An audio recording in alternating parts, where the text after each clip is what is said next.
Really quickly, did you see the Ross Barkan thing? Friend of show Ross Barkan had a really super entertaining and admirably poisonous exchange with Dianne Morales on Oh Twitter. no, I didn't see it. Okay, so it starts with this thing with somebody named Alana Sivan. Okay, so Alana Sivan, I'm tired. Dianne for NYC, that's Dianne Morales, right? Dianne for NYC and her campaign had issues, but saying she has a hell of a temper and no history in the movement, despite her nonprofit and community work, is a painful reminder of the unfair scrutiny that women of color are still forced to face when running. And that was in response, right? Correct, to a tweet by Ross Barkan that said the Dianne Morales campaign imploded like no other in living memory. It was for a moment attracting serious money and attention, but a spate of controversy and an unprepared candidate unraveled it all. So the irony here is the hell of a temper line was a quote from a person who worked directly with her and experienced this. And yes, being a nonprofit exec for 10 years and voting for Cuomo and backing charters are not qualifiers for existing in left movement spaces. Dianne Morales replies, I've quietly tolerated a lot of biased journalism, in quotes, for a long time, but I will not tolerate you attempting to define my existence in any, all caps, any, space. White men trying to tell me where I do or don't belong is one of the very reasons I ran in the first place. Not today, sir. Okay. To which Ross Barkan replies, charter schools are quite literally neoliberalism and the privatization of education, an argument that public services have failed and only education beyond a unionized workforce can succeed, with underperforming students driven out of the system. Tolerate whatever you want. And she writes, I'm not looking to check your boxes or anyone else's for that matter. You will not define me or tell me what space I can occupy on any day on any issues. If you want to ascribe to others metrics, feel free to apply them to yourself. I'm not here for it. And then someone named Justin Boyle responded, are you going to answer why you differ from the left-wing base on these issues, or just say he won't define you? To which she replies, you mean white progressives? He's being a little of a dick here. Who? Ross? Ross, yeah. Oh, you just flipped a script on us.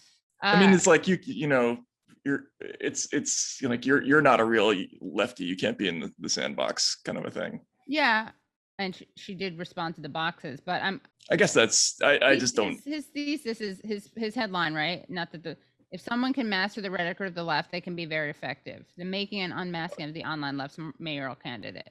The real left thing was from that person who followed up, right? I mean, okay, look, I what annoys me is this is the Bernie bro narrative. We saw it with actually Maya Wiley had like paid lip service to it. Also, she did in that kind of sly way, like not all Bernie bros, but this idea that leftist ideals. I mean, it's a total cop out, and it's also really problematic because sure, if you want to say like white men will not define me, okay, but you shouldn't. She's basically copying. It's like an unforced error. She's basically saying, yeah, I don't subscribe to those ideas, and they're white progressives. Like she's not saying that, but that's basically, why is she saying because I guess she can't say why she doesn't have the same positions as the left. Yeah, I just wouldn't have answered if I were her. He said in 2018, the entire progressive left activist nonprofit space, including DSA, decided the overriding project of that year was supporting Cynthia Nixon against Andrew Cuomo. You sat out that fight and said later you voted for Cuomo's third term. Not here to pretend you didn't. And then someone responds to that, so you are now in charge of telling women who they are supposed to vote for. Are you going to be posting your orders online so we don't step out of line? And another woman, some people really need to take several seats. Really tired of the self-anointed storytellers of the left telling raggedy stories with no race or gender analysis. Also, another plug for brilliant writer and journalists like Malika Jabali, who came from public service, which I like Malika Jabali's work. And then, whoa, oh my God, hold on. But apparently the person who wrote it, Sasha Neha Ahuja, she ran the Andrew Yang mayoral campaign for half a year. So Ross goes trying to imagine running the Andrew Yang mayoral campaign for a half a year and then writing this tweet. In all seriousness, taking no seats, feel free to keep reading or not. Then you got a white woman weighing in. As a white woman with 20 years of experience on you, try sitting down, shutting TF up and listening. Oh my God. And then this is a good one. White here with 20 years of white here with 30 years of experience telling you to stop caping for That's a cynical t-shirt. Democrats. White here. Yeah. Yeah, totally. White here with 30 years of experience telling you to stop caping for cynical Democrats and their consultants. Any person can engage in good faith criticism of anyone who runs for office. It's called democracy. Then we got another person, Bernie, upstate New York, a woman. I'm tired of candidates running on progressive policies, but not actually supporting or fighting for them. Well, that's just like having a serious idea. That has no place in this discussion. Yeah, I know. Then you got Sebastian Yu. Absolutely none of these are fair criticisms, and anyone using them should be considered suspect. But an incredibly fair and disqualifying criticism of Dianne Morales is union busting. You cannot be part of a movement for the people if you fire anyone who unionizes. No exception. What?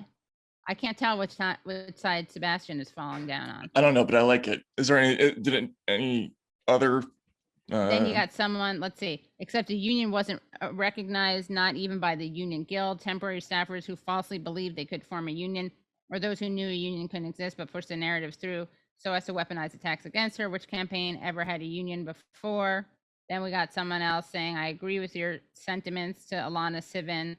She says, I'm very disappointed in the narrative from Ross Barkan. As a grassroots candidate, he should understand the struggles, because he did run for office for city council. Dianne for an NYC made some mistakes. However, we should not dismiss her. I'm tired of these negative and stereotypical narratives. And it's, Barn Dweller writes, she's already been dismissed. Ouch.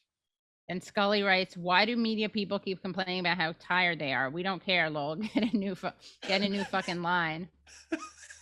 Then Jazzy for NYE again responds, women of color, especially Black women, have a harder time within the political arena. We are held to higher standard than our white counterparts. White men can screw up and make successfully comebacks, i.e. Vito Facella.